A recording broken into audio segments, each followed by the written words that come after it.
الحمد للہ رب العالمین والعاقبۃ للمتقین والصلاة والسلام علی اشرف الانبیاء وخاتم النبیین۔ محترم سامعین، پیارے نبی کی پیاری سنتوں کے سلسلے میں آج ہم معاشرے کی چند سنتیں بیان کریں گے۔ نمبر 1، سلام کرنا مسلمان کے لیے بہت بڑی سنت ہے۔ حضور اکرم صلی اللہ علیہ وسلم نے اس کی بہت تاکید فرمائی ہے۔ اس سے آپس میں محبت بڑھتی ہے۔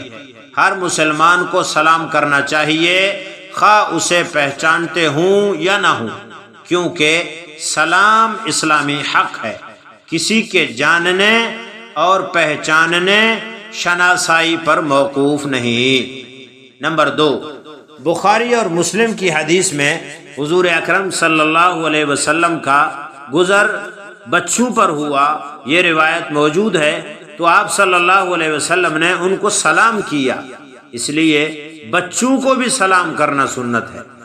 نمبر 3، سلام کرنے کا سنت طریقہ یہ ہے کہ زبان سے السلام علیکم ورحمۃ اللہ وبرکاتہ، اگر پورا نہ کہیں تو السلام علیکم بھی کافی ہے، لیکن اگر السلام علیکم ورحمۃ اللہ وبرکاتہ پورا کہیں گے تو 30 نیکیاں ملیں گی۔ نبی علیہ الصلوۃ والسلام نے خود ایک روایت میں بیان فرمایا کہ السلام علیکم 10 نیکیاں، ورحمۃ اللہ 20 نیکیاں، وبرکاتہ 30 نیکیاں۔ ہاتھ سے یا سر سے یا انگلی کے اشارے سے سلام کرنا یا اس کا جواب دینا خلاف سنت ہے۔ اگر کوئی آدمی دور ہو، آپ ہاتھ ہلا کر اس کو سلام کرنا چاہتے ہیں تو ہاتھ ہلائیں، ساتھ میں السلام علیکم ورحمۃ اللہ وبرکاتہ بھی کہیں۔ نمبر 4، کسی مسلمان بھائی سے ملاقات ہو تو سلام کے بعد مصافحہ کرنا مسنون ہے۔ عورت سے مصافحہ کرے دونوں ہاتھوں سے، جیسا کہ بخاری کی روایت میں موجود ہے، اور مرد کو سلام کرے تو بھی دونوں ہاتھوں سے، یہ بھی بخاری میں حضرت عبداللہ بن مسعود رضی اللہ تعالیٰ عنہ والی روایت میں موجود ہے۔ نمبر 5، کسی مجلس میں جاؤ تو جہاں موقع ملے اور جگہ ملے بیٹھ جانا چاہیے۔ دوسروں کو اٹھا کر یا پھلانگ کر بیٹھنا گناہ کی بات ہے اور مکروہ ہے۔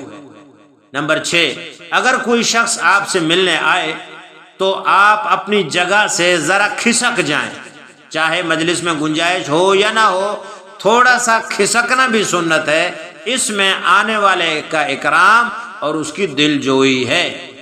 نمبر 7، کہیں اگر صرف 3 آدمی ہوں تو ایک کو چھوڑ کر سرگوشی کسی کے ساتھ ہرگز نہ کریں، یعنی 3 آدمی ہیں، آپ ایک کو چھوڑ کر دوسرے کے ساتھ سرگوشی کریں گے یا اس کی کان میں جھک کر کوئی بات کہیں گے، خواہ مخواہ اس کا یعنی تیسرے آدمی کا دل شبہات کی وجہ سے رنجیدہ ہوگا، اور مسلمان بھائی کو رنجیدہ کرنا بہت گناہ کی بات ہے۔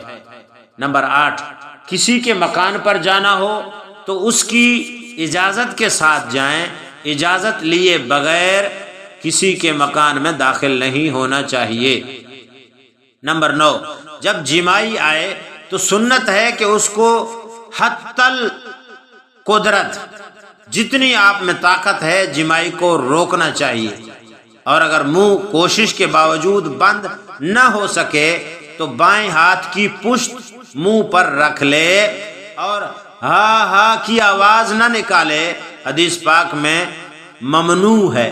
بعض لوگوں کو جمائی آتی ہے، منہ کھولتے ہیں اور ہاتھ بھی نہیں رکھتے، ساتھ میں ہا ہا کی آواز بھی نکالتے ہیں، اس سے آپ صلی اللہ علیہ وسلم نے منع فرمایا ہے، بچنا چاہیے۔ نمبر 10، اگر کسی کا نام سنو تو اس سے اپنے مقصد کے لیے نیک فعل سمجھنا سنت ہے، یعنی اگر کسی کا اچھا نام سنو تو اس سے اپنے مقصد کے لیے نیک فعل لینا سمجھنا سنت ہے، اس سے خوش بھی ہونا چاہیے۔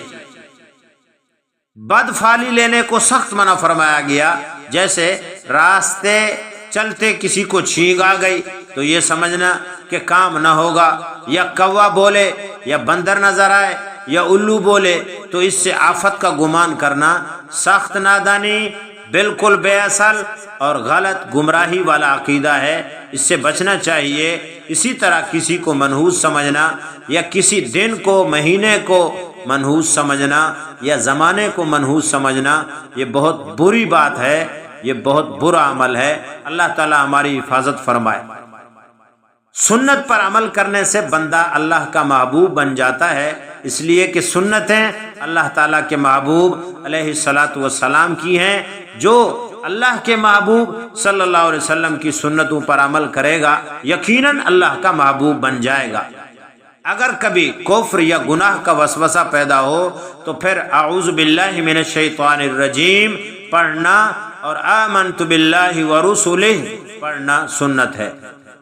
دوسری بات یہ بھی سنت کی یاد رکھیں کہ اللہ کی ذات کے بارے میں غور کبھی نہ کریں، بلکہ اللہ کی مخلوقات پر غور کریں۔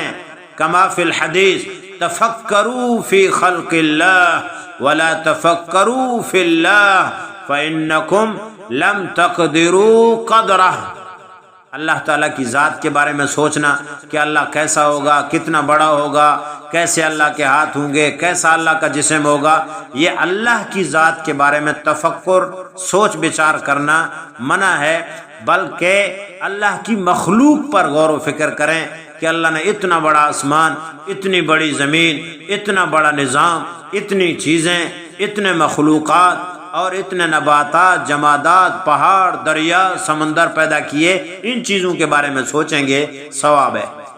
تفکر کا تعلق خلق سے ہے، خالق سے نہیں ہے، جیسا کہ اللہ تعالیٰ نے خود فرمایا یتفکرون فی خلق السماوات والارض۔ اللہ تعالیٰ ہم سب کو عمل کرنے کی توفیق عنایت فرمائے۔ وآخر دعوانا ان الحمد للہ رب العالمین۔